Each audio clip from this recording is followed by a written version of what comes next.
మరణము వరకు ఆయన మనలను నడిపించును. ప్రార్థన చేసుకుందాం.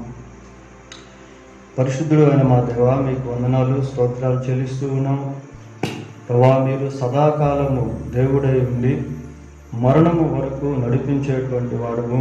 అందుని బట్టి మీకు స్తోత్రాలు చెల్లిస్తూ ఉన్నాం. ఇప్పుడు వరకు పాటల ద్వారా నాయన మీ నామమును ఘనపరచుటకు మాకు ఇచ్చిన అవకాశాన్ని బట్టి దేవా మీకు స్తోత్రాలు చెల్లిస్తూ ఉన్నాం. మరొక పర్యాయము మీ మాటలు మేము ధ్యానం చేసుకుంటూ ఉండగా మీరే మా మధ్య బోధకుడవుగా ఉండి వింటున్నటువంటి మా అందరితో మాట్లాడి తద్వారా మీరు మహిమ పొందమని మా రక్షకుడైన యేసుక్రీస్తు ఉన్నతమైన నామంలో ప్రార్థన చేస్తున్నాము తండ్రి.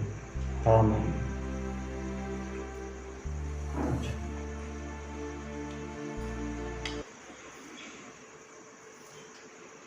పిల్లల 48వ కీర్తన 14వ వచనంలో ఈ దేవుడు సదాకాలము మనకు దేవుడై ఉన్నాడు. ఈ దేవుడు అనేటువంటి ఆ పదజాలము దేవుని యొక్క విశిష్టతను జ్ఞాపకం చేస్తూ ఉంది. ఈ దేవుడు అనంటే ఆయనలో ఉన్నటువంటి ఒక ప్రత్యేకమైన విశిష్టత జ్ఞాపకం చేయబడుతూ ఉంది. పిల్లల, ఆయనలో ఉన్నటువంటి విశిష్టతలు ఎలాంటివి అని మనం ఆలోచన చేసినట్లయితే బైబిల్లో మనకు చాలా కనిపిస్తాయి. చూడండి, ఒక వ్యక్తి యొక్క ఆ నైపుణ్యత, ఒక వ్యక్తి యొక్క శక్తి సామర్థ్యములు, ఒక వ్యక్తి యొక్క టాలెంట్స్ తలాంతులు మనకు అర్థమైనప్పుడు ఆ వ్యక్తిని ఒక ప్రత్యేకమైనటువంటి దృష్టితో మనము చూస్తాం. మార్కెట్లో కూడా రకరకాల లోహాలు అనేటువంటివి మనం కనబడుతూ ఉంటాయి. వెండి ఒక లోహము, బంగారు ఒక లోహము, ఇనుము ఒక లోహము, ఇత్తడి ఒక లోహము, రాగి ఒక లోహము, సీసము ఒక లోహము. లోహాలు అన్నీ ఉన్నప్పటికీ ఎక్కువగా విలువ కట్టేది దేనికి? బంగారం. అన్నీ లోహాలే, కానీ ఎక్కువ బంగారానికే విలువ ఎందుకు కడతారు అంటే ఆ బంగారం యొక్క విశిష్టత ఎలాంటిది అనేది మనుషులకు తెలుసు. మరి దేవుని యొక్క విశిష్టత మనిషికి అర్థమైనప్పుడు ఆ దేవుడు ఎలాంటి వాడు అన్న సత్యాన్ని స్పష్టంగా గుర్తించేటువంటి వాడిగా ఉంటాడు. ద్వితీయోపదేశకాండము 4వ అధ్యాయం, ద్వితీయోపదేశకాండము 4వ అధ్యాయము 6వ వచనాన్ని చదువుకుందాం పిల్లలు.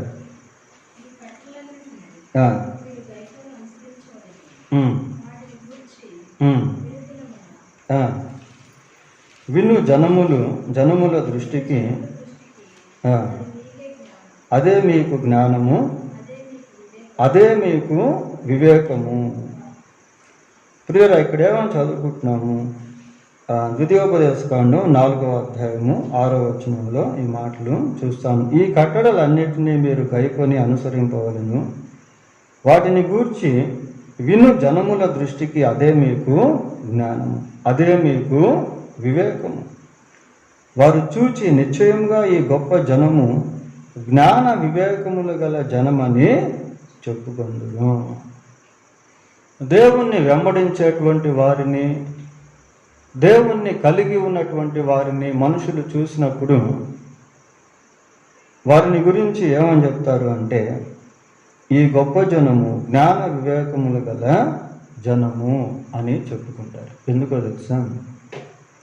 7వ వచనం చదువుకుందాం. ఏలయనగా మనము ఆయనకు మొర్రపెట్టునప్పుడెల్లా మన దేవుడైన యెహోవా మనకు సమీపముగా ఉన్నట్లు మరి ఏ గొప్ప జనమునకు ఏ దేవుడు సమీపముగా ఉన్నాడు. ఆ రోజుల్లో బైబిల్ పరిశీలన చేసినప్పుడు పాత నిబంధన గ్రంథంలో అనేక రాజ్యాలు అనేటువంటివి ఉన్నాయి. అనేక జాతుల ప్రజలు నివసిస్తూ ఉండేవారు, ఇప్పుడు కూడా ఉన్నారు. మరి ఆయా జాతులకు సంబంధించినటువంటి వాళ్ళు అమోరీయులు కానివ్వండి, మోయాబీయులు కానివ్వండి, ఫిలిస్తీయులు కానివ్వండి, వాళ్ళు రకరకాల దేవతలను కలిగి ఉండేవాళ్ళు. అయితే ఇక్కడ ఏమని చదువుకుంటున్నామంటే, మనము ఆయనకు మొరపెట్టినప్పుడల్లా మన దేవుడైన యెహోవా మనకు సమీపముగా ఉన్నట్లు. ప్రియులారా, దేవుని యొక్క విశిష్టత ఎలాంటిది అంటే, ఆయనకు ఎప్పుడు మొరపెట్టినా కూడా అప్పుడు ఆయన సమీపంగా ఉంటాడు. ఇది మనకు అర్థం కావాలి.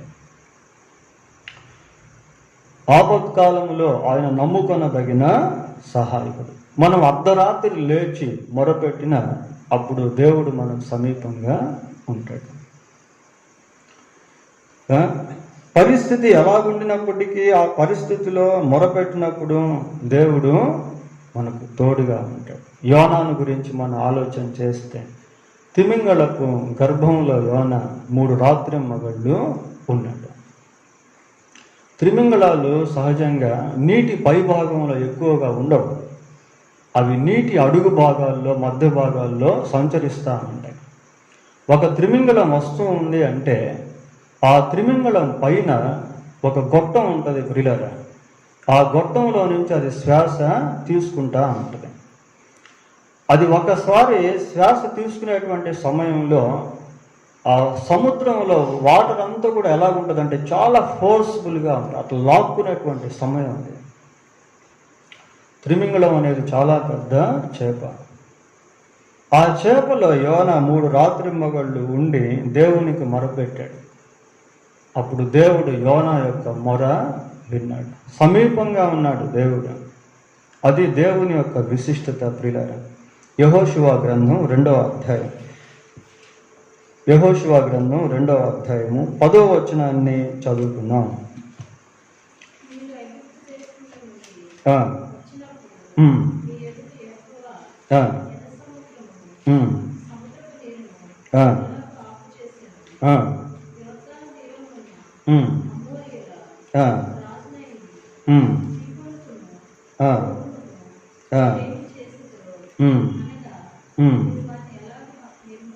మీరు వారిని ఎలాగూ నిర్మూలము చేసిద్రో ఆ సంగతి మేము విన్నాము. మేము వినినప్పుడు మా గుండెలు కరిగిపోయాయి. మీ దేవుడైన యెహోవా పైన ఆకాశమందును క్రింద భూమి యందును దేవుడే. పైన ఆకాశమందు ఆయనే దేవుడు, క్రింద భూమి యందు కూడా ఆయనే దేవుడు.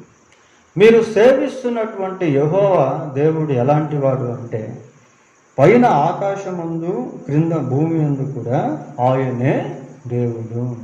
అది ఆయన విశిష్టత. ప్రియులారా, ఆకాశాన్ని భూమిని ఆయనే సృష్టించాడు. అదే మనం ఆదికాండం 1వ అధ్యాయం 1వ వచనంలో చూస్తాం. ఆదియందు దేవుడు భూమి ఆకాశములను సృజించాడు. దేవుని యొక్క ఔన్నత్యం ఎలాంటిది అంటే, హీఈస్ ద ఓమ్ని ప్రెజెన్స్. ఆయన సర్వంతర్యామిగా ఉన్నటువంటి దేవుడు. మహాకాశములు ఆయనను పట్టజాలవు. అంతరిక్షంలో దేవుడు తన చిత్తానుసారముగా కార్యమును జరిగించేటువంటి వాడు. నక్షత్రముల యొక్క సంఖ్య ఎంతో అనేది ఆయనకు తెలుసు. ఆకాశమందును భూమి యందును యెహోవాయే దేవుడు. That is he significance. అదే ఆయన యొక్క విశిష్టత ప్రియులారా. ఇంకా మనం కొంచెం దేవుని గురించి, ఆయన విశిష్టతను గురించి ఆలోచన చేస్తే చూడండి, పరమగీతము 5వ అధ్యాయం. పరమగీతం 5వ అధ్యాయం 9వ వచనాన్ని చదువుకుందాం ప్రియులారా. పరమగీతం పేజ్ నెంబర్ 565. పరమగీతం 5వ అధ్యాయము 9వ వచనం.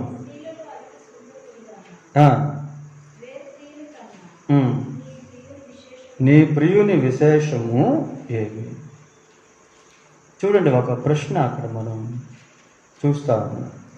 స్త్రీలలో అధిక సుందరవగుదాన వేరు ప్రియుని కన్నా నీ ప్రియుని విశేషము ఏమి? నీవు మా చేత ప్రమాణము చేయించుకుంటకు వేరు ప్రియుని కన్నా నీ ప్రియుని విశేషము ఏమి?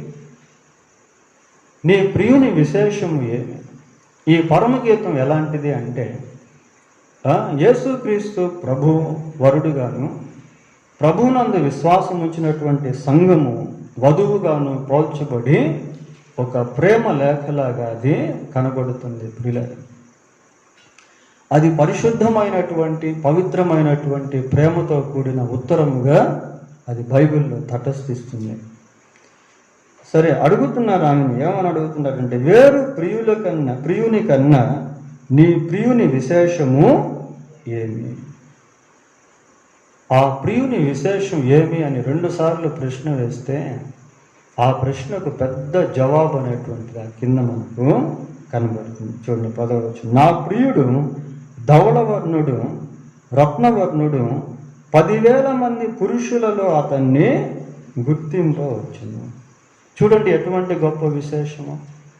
ఇంకా మాట్లాడుతూ ఉంది, అతని శిరస్సు అపరంజి వంటిది, అతని తల వెంట్రుకలు కాక పక్షముల వలె కృష్ణ వర్ణములు. ఇంకా చూద్దాం, అవి నొక్కులు నొక్కులుగా కనబడుచున్నవి. అతని నేత్రములు నదీ తీరముల ఎందుండు గువ్వల వలె కనబడుచున్నవి. అవి పాలతో కడగబడినట్లున్నవి. అవి చక్కగా తాచిన రత్నముల వలె ఉన్నవి. అతని చెక్కిళ్ళు పరిమళ పుష్పస్థానములు, సుగంధ వృక్షముల చేత శోభిల్లు ఉన్నత భూభాగములు. అతని పెదవులు పద్మముల వంటి ద్రవరూపక జటమాంసి వలె అవి పరిమళించును. అతని కరములు తార్షీషు రత్న భూషితమైన స్వర్ణ గోళము వలె ఉన్నవి. అతని కాయము నీలరత్న ఖచ్చితమైన విచిత్రమగు దంతపు పనిగా కనబడుచున్నది. అతని కాళ్ళు మేలిమి బంగారు మట్లయందు నిలిపిన చలువరాతి స్తంభముల వలె ఉన్నవి. అతని వైఖరి లెబానోను పర్వత తుల్యము, అది దేవదారు వృక్షపు వల్లంత ప్రసిద్ధము. అతని నోరు అతి మధురము, అతడు అతి కాంక్షణీయుడు. యెరూషలేము కుమార్తెలారా, ఇతడే నా ప్రియుడు, ఇతడే నా స్నేహితుడు. చూడండి వర్ణన ఎలాగుందో. ఇది దేవుని గురించినటువంటి వర్ణన. ఆయన యొక్క రూప సౌందర్యం, ఆయన్ని గురించినటువంటి ఆ విశిష్టత అక్కడ కొంతవరకు చెప్పబడింది. ప్రియులారా, మనం ఎప్పుడైతే దేవుని రాజ్యంలోనికి ప్రవేశిస్తామో అక్కడ దేవుడు ఎలాగుంటాడు అనేది ప్రత్యక్షంగా మనము చూస్తాం. దేవుని యొక్క సౌందర్యాన్ని ప్రత్యక్షంగా చూస్తాం. ఆయన యొక్క ఆ పరలోకం ఎలాగుంటుందో అనేది ప్రత్యక్షంగా మనము చూస్తాము పిల్లలు. ఆయన ద్వారా సృష్టింపబడినటువంటి దేవదూతలు ఎలాగుంటారో అనేది ప్రత్యక్షంగా మనము చూస్తాం. ఇంకా దేవుని యొక్క విశిష్టత ప్రత్యక్షంగా మనము చూడబోతాం. When we enter the kingdom of God, there we will see the complexion of Christ. క్రీస్తు ప్రభు యొక్క ఆ సౌందర్యాన్ని మనం పరలోకంలో ప్రవేశించినప్పుడు చూస్తాము ప్రియులారా. ఒక మాట చూడండి ఇక్కడ 17వ కీర్తన 15వ వచనం. 17వ కీర్తన 15వ వచనం. నీతి గలవాడనై నీ ముఖ దర్శనము చేసేదను, నేను మేలుకొనున్నప్పుడు నీ స్వరూప దర్శనముతో నా ఆశను తీర్చుకున్నాను. మేలుకొన్నప్పుడు అంటే ఏంటి అంటే పిల్లరా, మనం మరణించుట అనేది నిద్రించుటతో సమానం. మనం ఎప్పుడైతే మేలుకుంటామో అప్పుడు యేసుక్రీస్తు ప్రభు యొక్క స్వరూపాన్ని చూస్తాం. నేనైతే నీతి గలవాడనై నీ ముఖ దర్శనము చేసేదను, నేను మేలుకొనున్నప్పుడు నీ స్వరూప దర్శనముతో నా ఆశను తీర్చుకొనును. పరలోకంలోనికి మనం ప్రవేశించిన పిమ్మట ఆయన ఎలాగుంటాడో అనేది మనకు కనబడుతుంది. ఆయన ముఖవర్చస్సు ఎలాగుంటుందో అనేది మనకు కనబడుతుంది. ఆయన యొక్క ఔన్నత్యం ఎలాగుంటుందో, ఆయన మహిమ ఎలాగుంటుందో, ఆయన సౌందర్యం ఎలాగుంటుందో ఆయన సృష్టించినటువంటి ఆ పరలోకం ఎలాగుంటుందో, ఆ పరలోకంలో ఉన్నటువంటి దేవదూతలు ఎలాగుంటారో, దేవుని యొక్క సింహాసనం ఎలాగుంటుందో, ఇవన్నీ కూడా మనము ప్రభువు దగ్గరికి వెళ్ళినప్పుడు చూస్తాం ప్రియులారా. దేవుడు మనల్ని తన రాజ్యంలోనికి తీసుకుని వెళ్తాడు. సరే, ఈ 48వ కీర్తన 14వ వచనంలో ఈ దేవుడు సదాకాలము మనకు దేవుడై ఉన్నాడు. సదాకాలము మనకు దేవుడై ఉన్నాడు. కాలాన్ని మామూలుగా 3 భాగాలుగా విభజిస్తారు. వర్తమాన, భూత, భవిష్యత్ కాలము అనే కాలాన్ని 3 భాగాలుగా విభజిస్తారు. ప్రియులారా, ఈ విభజింపబడినటువంటి కాలం ఎలాంటిది అంటే, ఒక కాలంలో ఉన్నటువంటి మనుషులు ఇంకొక కాలంలో కనబడరు. ఇంకొక కాలంలో ఉండబోయేటువంటి మనుషులు ప్రస్తుత కాలంలో కనబడరు. చూడండి, ఒక 100 సంవత్సరాల క్రితం ఉన్నటువంటి వాళ్ళు ఈరోజు లేరు. ఒక 200 సంవత్సరాల క్రితం, 300 సంవత్సరాల క్రితం ఉన్నటువంటి వాళ్ళు ఈరోజు లేరు. అంటే వాళ్ళు ఆ భూతకాలంలోనే గతించిపోయారు. ఒక 100 సంవత్సరాల తర్వాత, లేక ఒక 50 సంవత్సరాల తర్వాత పుట్టబోయేటువంటి వారు ప్రస్తుతం ఇప్పుడు లేరు. అయితే దేవుడు ఎలాంటి వాడు అంటే, ఆయన వర్తమానంలోను, భూతకాలంలోను, భవిష్యత్ కాలంలోను, త్రికాలంలో ఆయన ఉంటాడు. చూడండి, ప్రకటన గ్రంథం 1వ అధ్యాయము 8వ వచనం చదువుకుందాం. ప్రకటన గ్రంథం 1వ అధ్యాయము 8వ వచనం. వర్తమాన, భూత, భవిష్యత్ కాలములలో ఉండువాడను నేనే అని చాలా. చూడండి, యేసుక్రీస్తు ప్రభు మాట్లాడుతున్నాడు. అల్ఫాయు ఓమేగయు నేనే, వర్తమాన, భూత, భవిష్యత్ కాలములలో ఉండువాడను నేనే. అంటే త్రికాలములో ఏకరీతిగా ఉండేటువంటి వాడు దేవుడు ప్రియులారా. ఆయన సదాకాలము ఉండేటువంటి దేవుడు.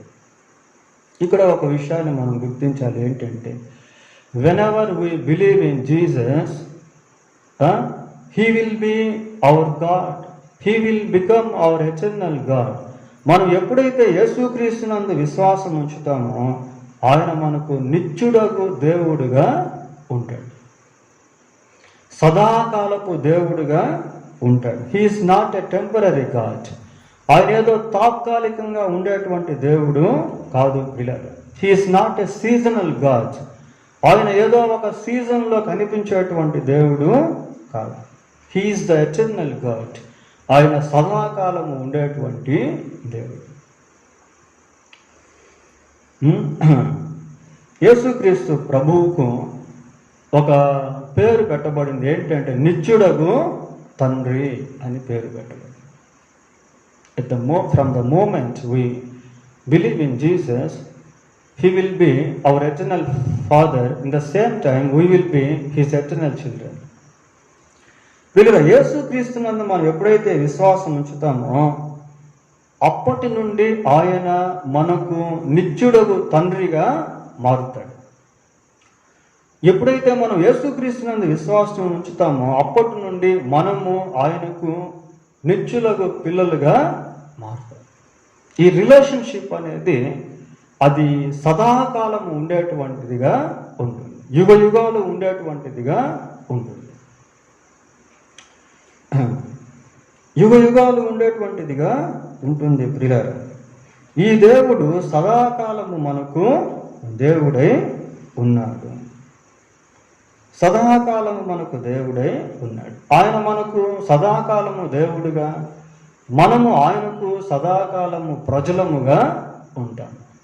దేవుడు మనము దేవునికి ఉన్నప్పుడు ఆ రిలేషన్షిప్లో ఉండేటువంటి అనుభవాలు ఎలాగుంటాయి అంటే, చూడండి, ప్రకటన గ్రంథం 21వ అధ్యాయం. ప్రకటన గ్రంథం 21వ అధ్యాయము 3-4 వచనాలను చదువుకుందాం. ఇదిగో దేవుని నివాసము మనుషులతో కూడా ఉన్నది, ఆయన వారితో కాపురముండును, వారు ఆయన ప్రజలై ఉందురు, దేవుడు తానే వారి దేవుడై ఉండి వారికి తోడై ఉండును. ఆయన తోడై ఉండేటువంటి దేవుడుగా ఉంటాడు. ఆయన వారి కన్నుల ప్రతి బాష్ప బిందువును తుడిచివేయును, మరణము ఇక ఉండదు, దుఃఖమైనను ఏడుపైనను వేదనైనను ఇక ఉండదు. ఇక దుఃఖం అనేది ఉండదు, మరణం అనేది ఉండదు, వేదన అనేది ఉండదు, ఏడుపు అనేటువంటిది ఉండదు. పిల్లలు, ఈ దేవుడు సదాకాలం మనకు దేవుడై ఉన్నాడు. ఈ సదాకాలం అనేటువంటి పదము చాలా శ్రేష్టమైనటువంటి పదం. ఒక్కసారి మనం యేసుక్రీస్తునందు విశ్వాసం ఉంచినప్పుడు ఆయనతో మనకు ఏర్పడేటువంటి ఆ సంబంధం ఎలాంటిది అంటే అది యుగయుగాలు ఉండేటువంటి సంబంధం. He never forsakes. ఎప్పుడు కూడా ఆయన విడిచిపెట్టినటువంటి వాడిగా ఉంటాడు. హెబ్రీలకు రాసిన పత్రిక 13వ అధ్యాయం, హెబ్రీలకు రాసిన పత్రిక 13వ అధ్యాయం 6వ వచనాన్ని చదువుకుందాం.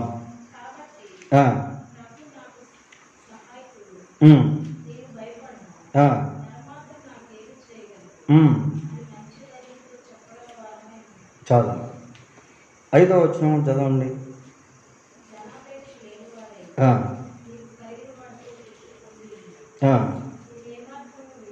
నిన్ను ఏమాత్రము విడువను, నిన్ను ఎడబాయను అని ఆయనే చెప్పు. ఈ దేవుడు సదాకాలం మనకు దేవుడై ఉన్నాడు అని చెప్పి 2వ వరుసలో ఏమని చూస్తున్నాము అంటే 48వ కీర్తన 14వ వచనంలో మరణము వరకు ఆయన మనలను నడిపించును. ఎప్పటి వరకు నడిపిస్తాడట?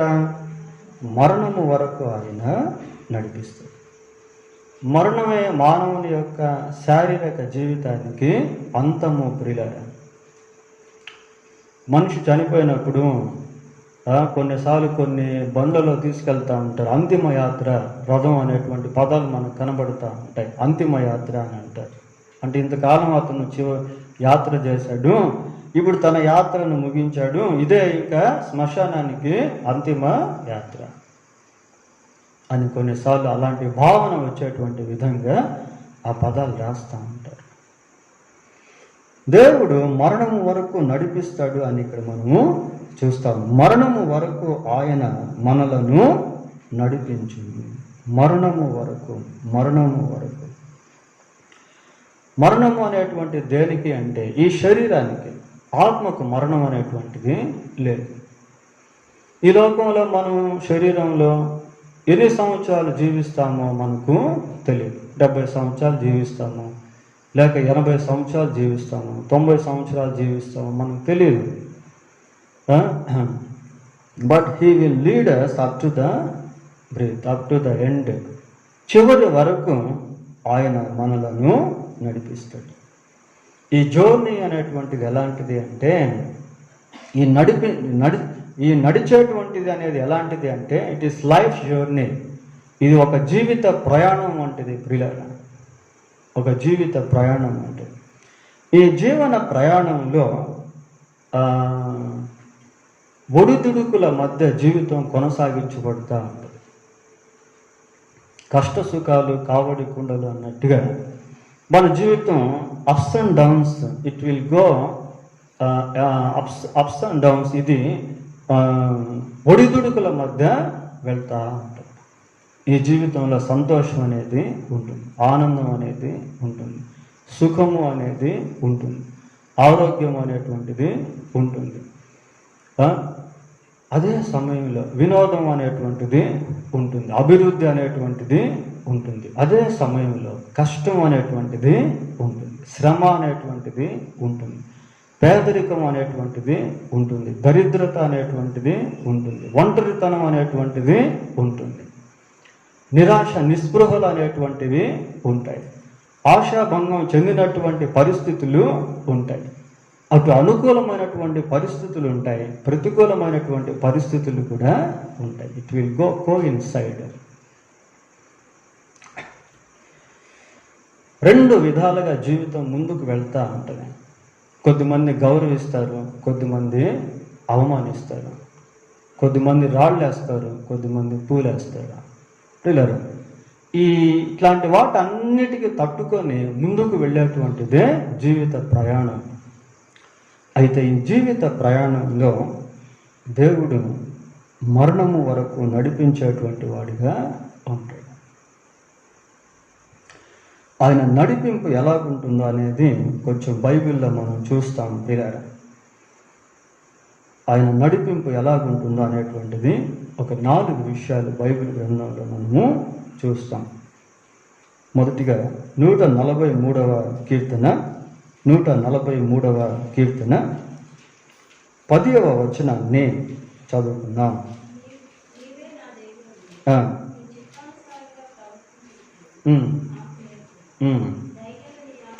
దయగల నీ ఆత్మ సమభూమి గల ప్రదేశమందు నన్ను నడిపించును గాక. దయగల నీ ఆత్మ సమభూమి గల ప్రదేశమందు నన్ను నడిపించును గాక. దేవుని నడిపింపును గురించి ఇక్కడ ఈయన ప్రార్థన చేస్తా ఉన్నాడు దావీదు. దయగల నీ ఆత్మ సమభూమి గల ప్రదేశమందు నన్ను నడిపించును గాక. Balance life related. సమభూమి గల ప్రదేశం అంటే అర్థం ఏంటి? ఎత్తు పల్లాలు లేకుండా సమానంగా ఉండేటువంటి భూమి. సమభూమి గల ప్రదేశం ఉందో అంటే బ్యాలెన్స్ లైఫ్ అన్నమాట. ఒక నిజ విశ్వాస జీవితంలో ఈ బ్యాలెన్స్ లైఫ్ అనేటువంటిది చాలా ఇంపార్టెంట్. బ్యాలెన్స్ లైఫ్ అనేటువంటిది చాలా ఇంపార్టెంట్. సామెతల గ్రంథం 30వ అధ్యాయం. సామెతల గ్రంథం 30వ అధ్యాయము 8-9 వచనాలు ఒకసారి చదువుకుందాం. వ్యర్థమైన వాటిని అబద్ధములను నాకు దూరముగా ఉంచుము, పేదరికమునైనను ఐశ్వర్యమునైనను నాకు దయచేయకుము. ఏమంటున్నాడు? పేదరికం వద్దు, ఐశ్వర్యం కూడా వద్దు. మరి ఇంకేం కావాలట? మిడిల్ ప్లేస్ కావాలి పిల్లలు. పేదరికం వద్దు. ఒకవేళ నీవు నాకు పేదరికం దయచేసావు అంటే ఆ పేదరికాన్ని బట్టి నేనేమన్నా దొంగతనం చేస్తానేమో. నేను దొంగతనం చేస్తే నీ నామమునకు అవమానము కలుగుతుంది. ఒకవేళ నాకు ఐశ్వర్యం ఇచ్చినట్లయితే నేను నిన్ను మర్చిపోతానేమో. మర్చిపోయేసి అసలు దేవుడు ఎవరని అంటానేమో. చూడండి, ఆ మాటలు కిందనే ఉన్నాయి. తగినంత ఆహారం నాకు అనుగ్రహింపుము, ఎక్కువైన ఎడల నేను కడుపు నిండిన వాడై నిన్ను విసర్జించి యెహోవా ఎవడని అందునేమో, లేక బీదనే దొంగిలి నా దేవుని నామమును దూషిస్తానేమో. కాబట్టి పేదరికం వద్దు, ఐశ్వర్యం కూడా వద్దు. వీళ్ళలో మన జీవితం ఎలాంటిది అంటే ఏ పూట కాపూట. అలాగని దేవుడు పస్తు పెట్టడు. మనం పరలోక ప్రార్థన చేసేటువంటి సమయంలో ఒక మాట అంటాం, మా అనుదిన ఆహారం నేడు మాకు దయచేయి. Give us our daily bread. ఏ పూట కాపూట. Balance life. ఫిలిప్పీలకు రాసిన పత్రిక 4వ అధ్యాయం 11వ వచనాన్ని చదువుకుందాం పిల్లలు.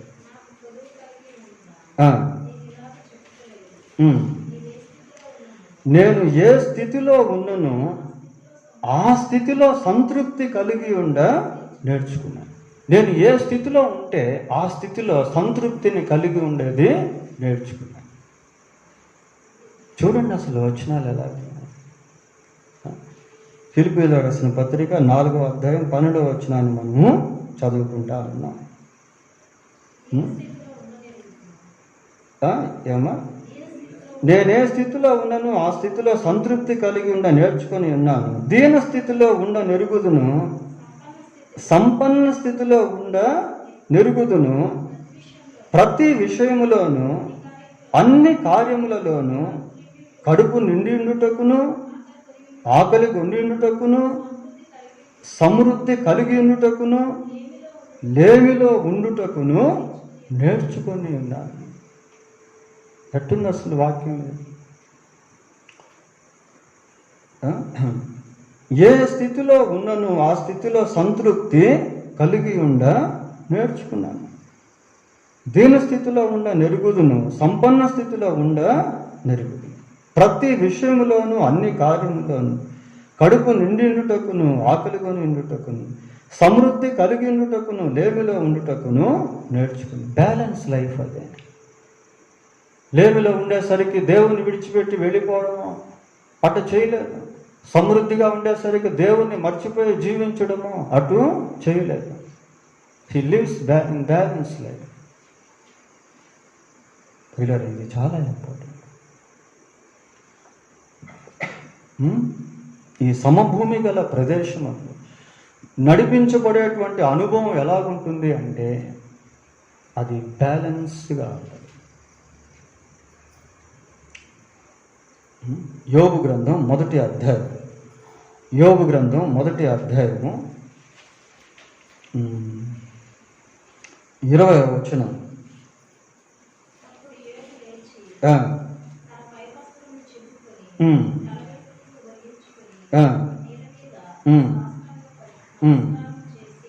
చాలు.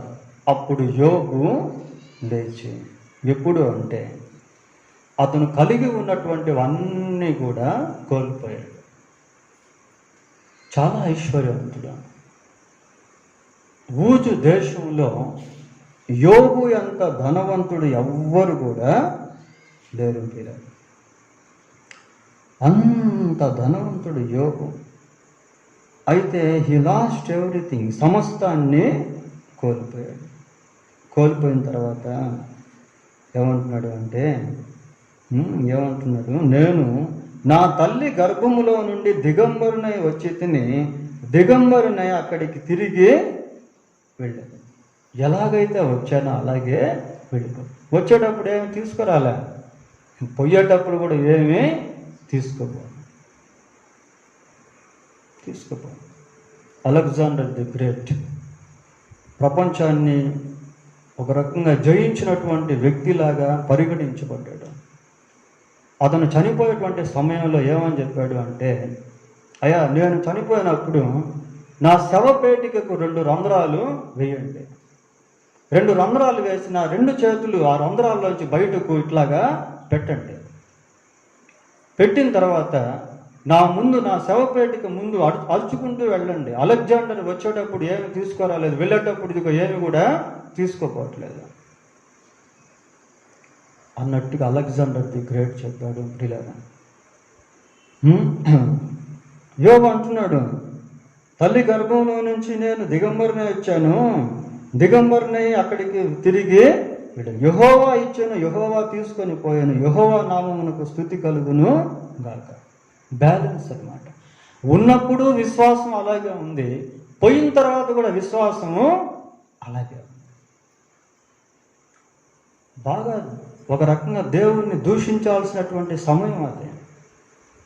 అరే నేను దేవునికి విరోధంగా జీవించలేదు కదా, ఉన్నపాటున నా 7 మంది కుమారులు చనిపోయారు, 3 కుమార్తెలు చనిపోయారు, పశువులన్నీ కూడా చనిపోయినాయి, ఆ ఇళ్ళంతా ధ్వంసం అయిపోయింది.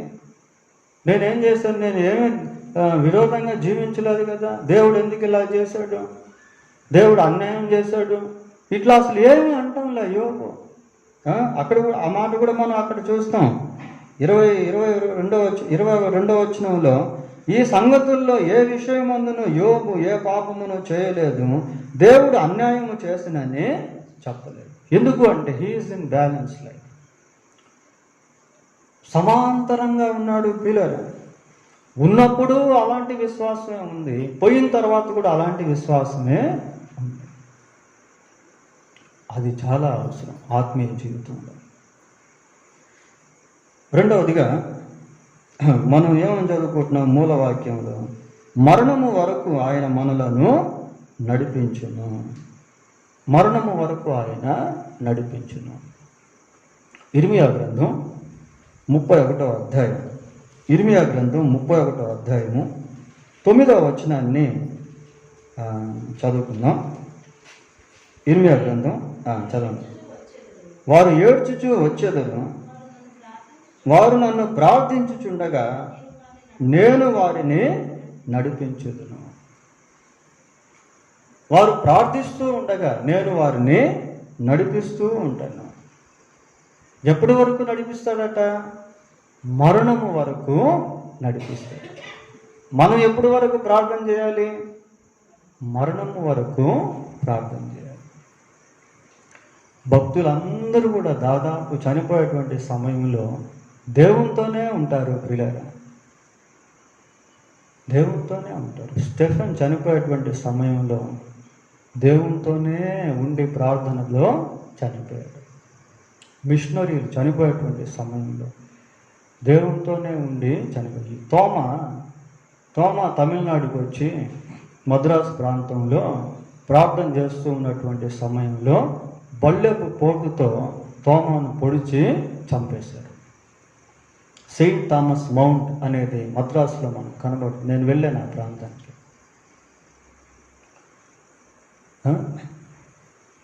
వారు నన్ను ప్రార్థించుచుండగా నేను వారిని నడిపించుదును. ఎక్కడికి నడిపిస్తాడు? చూడండి, అక్కడే చూస్తాం. వారు తొట్టిల్లకుండా చక్కగా పోవు బాటను నీళ్ల కాలువల యొద్ద వారిని నడిపిస్తాడు. తొట్టిల్లకుండా చక్కగా పోవు బాటలో ఆయన నడిపిస్తాడు. నీళ్ల కాలువల యొద్దకు నడిపిస్తాడు. నీటి కాలువలను మనం చూసినప్పుడు ఎంతో ప్రశాంతంగా ఉన్నట్టు కనిపిస్తూ ఉంటుంది. ఏదో ఒక విధమైనటువంటి పీస్ ఆఫ్ మైండ్, ప్రశాంతంగా ఉన్నట్టు కనిపిస్తుంది. దేవుడిచ్చే ప్రశాంతత అలాగుంటుంది. అది లోకానికి అర్థం కాదు. కొద్దిమంది పెద్ద పెద్ద పార్కులను ఇంట్లోనే కట్టుకుంటారు. గార్డెన్స్ని, పూల తోటలు, పళ్ళ తోటలు ఇళ్లల్లోనే కట్టుకొని ప్రశాంతంగా ఉండాలనుకుంటారు. స్విమ్మింగ్ పూల్స్ ఇలాంటివి కట్టుకొని ఉంటారు. కానీ నిజానికి వాళ్ళ జీవితాల్లో ప్రశాంతత అనేది ఉండదు. అయితే దేవుడిచ్చే ప్రశాంతత చాలా గొప్పదిగా ఉంటుంది. 23వ కీర్తన 2వ వచనం చదువుకుందాం. 23వ కీర్తన 2వ వచనం. పచ్చిక గల చోట్లను ఆయన నన్ను పరుండ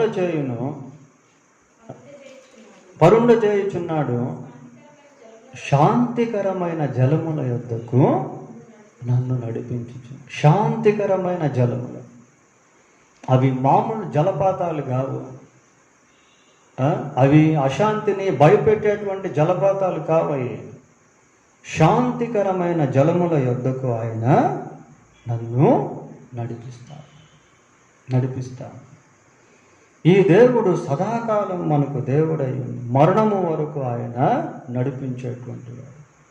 ఆయన నడిపించేటువంటి విధానాలను గురించి మనం చూస్తూ ఉన్నాం ప్రియులారా.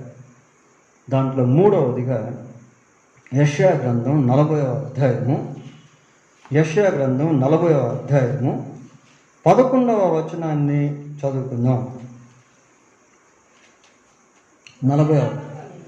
గొర్రెల కాపరి వలె ఆయన తన మందను మేపును, తన బాహువుతో గొర్రె పిల్లలను కూర్చి రొమ్మున ఆనించుకొని మోయును, పాలిచ్చు వాటిని ఆయన మెల్లగా నడిపించును.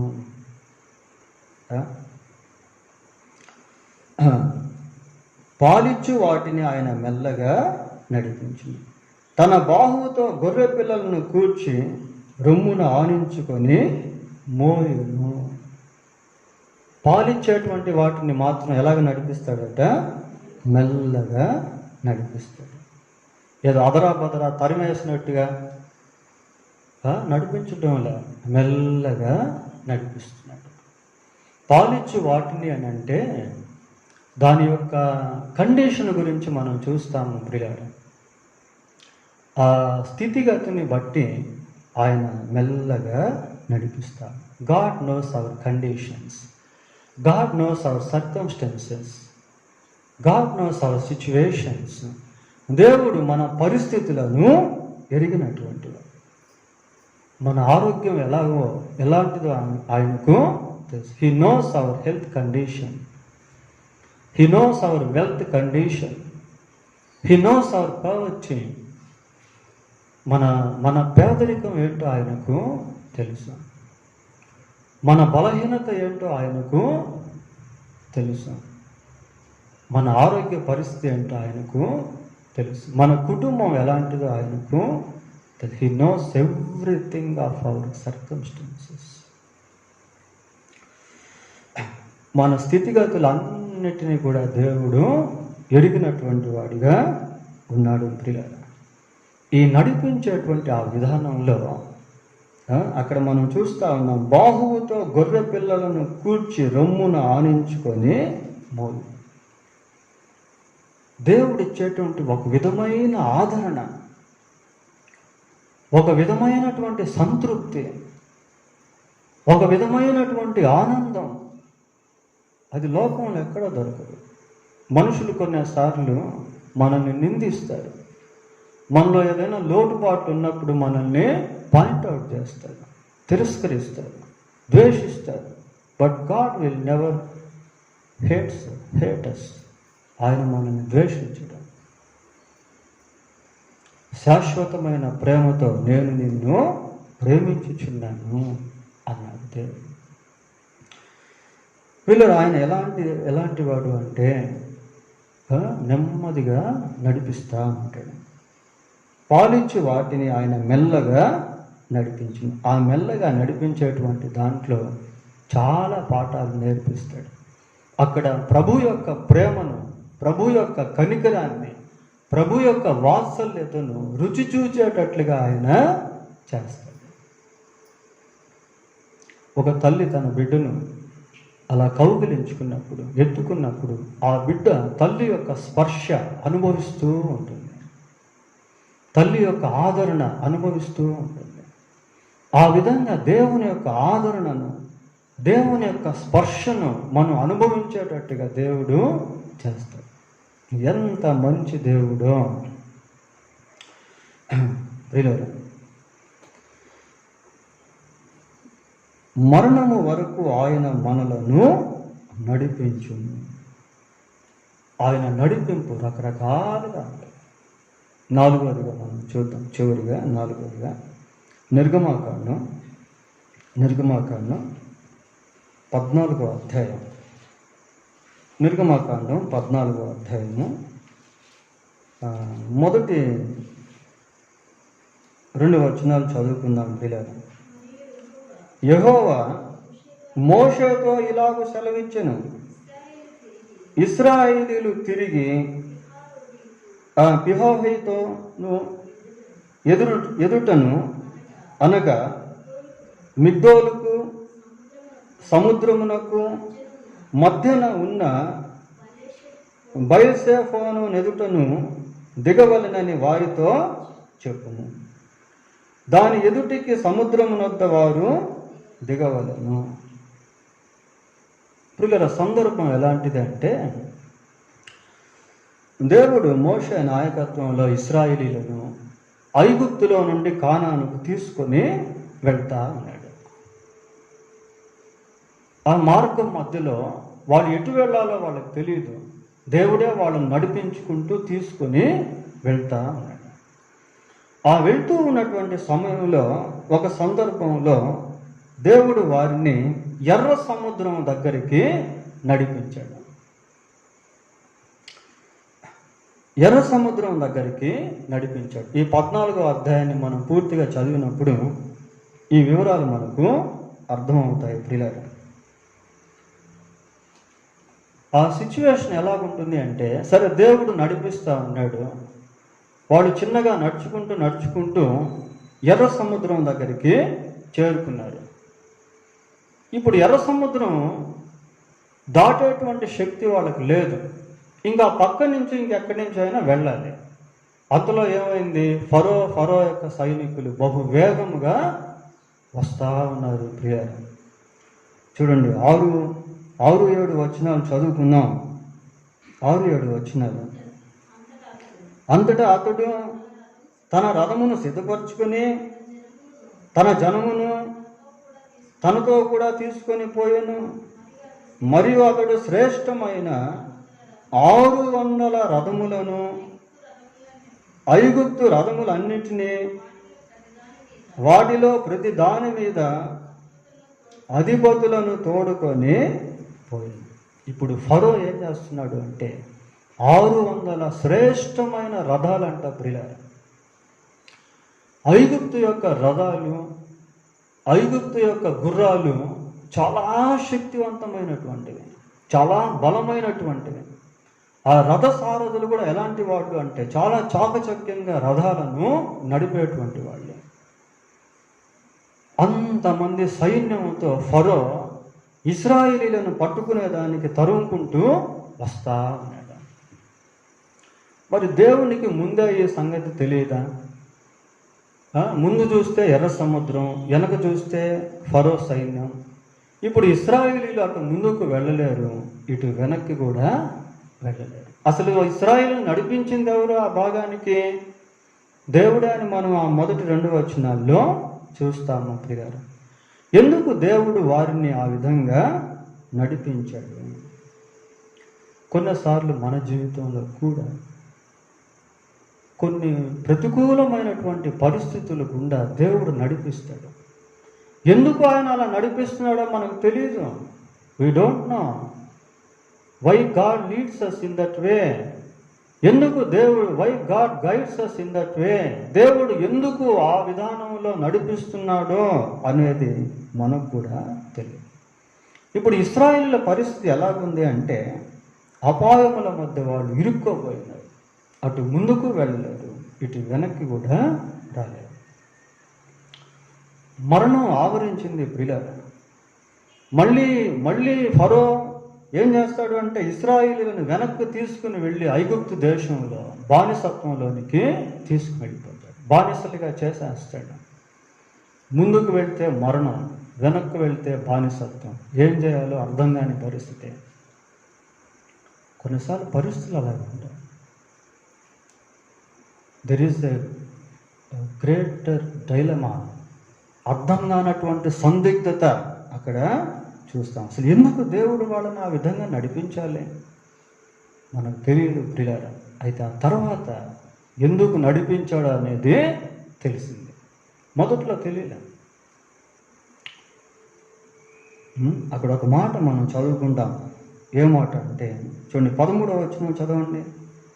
అందుకు మోషే, భయపడకుడి, యెహోవా మీకు నేడు కలుగుచేయు రక్షణను మీరు ఊరక నిలుచుండి చూడండి. మీరు నేడు చూచిన ఐగుప్తీయులను ఇక మీదట మరి ఎన్నడూను చూడరు. ఈరోజు మీరు చూస్తున్నారు కదా ఐగుప్తీయులను, ఇక ఎన్నడూ కూడా మీరు వారిని చూడరు. ఈరోజు మీరు ఐగుప్తులను బట్టి కలిగి ఉన్నటువంటి భయము ఇక ఎన్నడూ మీకు ఉండదు. మీ చుట్టూ ఆవరించినటువంటి మరణం అనేటువంటిది ఇక ఎన్నడూ కూడా ఉండదు. ఎందుకు అంటే God is going to destroy the Egyptians, the soldiers. ప్రియులారా, ఎందుకు అంటే దేవుడు ఐగుప్తు యొక్క సర్వ సైన్యమును ఆ ఎర్ర సముద్రంలో ఆయన ముంచివేయబోతూ ఉన్నాడు. ఎందుకు దేవుడు వారిని ఆ ప్రతికూలమైనటువంటి పరిస్థితులు గుండా నడిపించాడు అంటే వారి మీద ఉండబోతూ ఉన్నటువంటి ఆ శత్రుత్వం ఇక ఎన్నడూ కూడా లేకుండా రూపుమాపబోతూ ఉన్నాడు ప్రియులారా. ఎందుకు దేవుడు వారిని ఆ ప్రతికూలమైన పరిస్థితుల గుండా నడిపించాడు అంటే God wants them to see his miracle. దేవుడు వారు తన అద్భుతాన్ని చూడాలని కోరుకున్నారు. దేవుడు చేసే అద్భుతాన్ని ఇశ్రాయేలీయులు చూడాలి. To see the death of enemy, శత్రువు యొక్క మరణాన్ని వాళ్ళు చూడాలి. దేవుని యొక్క ఆ అద్భుతాన్ని వాళ్ళు చూడాలి. They should experience the power of God. దేవుని యొక్క శక్తిని వాళ్ళు అనుభవించాలి. టు రిసీవ్ ద విక్టరీ, విజయాన్ని వాళ్ళు పొందుకోవాలి. వాళ్ళు యుద్ధం చేయలేదు. వాళ్ళు ఫరో యొక్క రథాశ్వములను శత్రు సైన్యమును ఆ ఎర్ర సముద్రంలో వాళ్ళు ముంచివేయాలి. ఎవరు ముంచివేశారు? దేవుడే ముంచివేశాడు. ఎందుకు దేవుడు వారిని నడిపించాడో అన్న ప్రశ్నకు ఆ తరువాత జవాబులు తెలిసినాయి పిల్లలు. ఫస్ట్ తెలియలేదు. మన జీవితంలో కూడా కొన్నిసార్లు దేవుడు ప్రతికూలమైనటువంటి పరిస్థితులు గుండా నడిపిస్తూ ఉన్నప్పుడు మనకేమీ అర్థం కాదు. అన్ని ప్రశ్నలే ఉంటాయి. అసలు ఎందుకు నా జీవితంలో ఇలా జరుగుతూ ఉంది?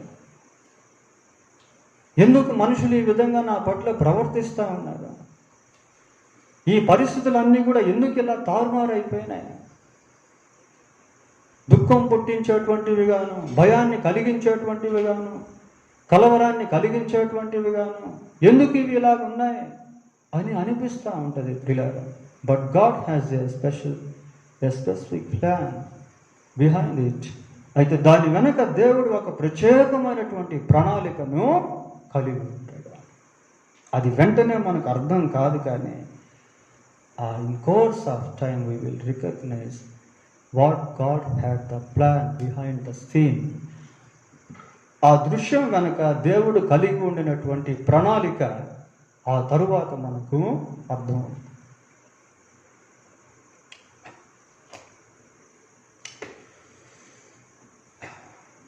ఈ దేవుడు సదాకాలం మనకు దేవుడై ఉన్నాడు. మరణము వరకు ఆయన మనలను నడిపించాడు. కనుక దేవుడు అనేక విధాలుగా మన జీవిత యాత్రను ముందుకు నడిపించేటువంటి వాడిగా ఉంటాడు. అయితే what is our role, our portion? మన పాత్ర ఏంటి అంటే మన చెయ్యి ఆయనకు అందించి ఆయన నడిపిస్తున్నట్టుగా నడిచేది నేర్చుకోవాలి. అంతే మనం చేయాల్సిందే. మనం ఆయన చేయిని పట్టుకోవడం కాదు, మన చేయిని ఆయనకు అందించి ఆయన పట్టుకునేటట్టు చేసి ఆయన నడిపిస్తున్నటువంటి మార్గంలో మనం నడిచేదిగిన నేర్చుకుంటే మన జీవితం ఎంతో సుఖవంతంగా ఉంటుంది. శత్రువు కనిపిస్తాడు, కానీ మన మీద దాడి చేయలేడు.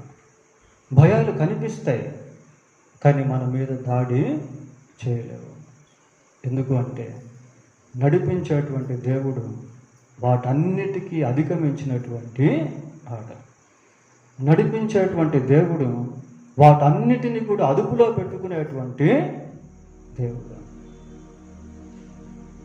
కనుక ఇలాంటి దేవుణ్ణి మనము కలిగి ఉన్నాం ప్రియ. దేవుడు తన వాక్యాన్ని దీవించునుగాక. ప్రార్థన చేసుకుందాం. ప్రార్థన.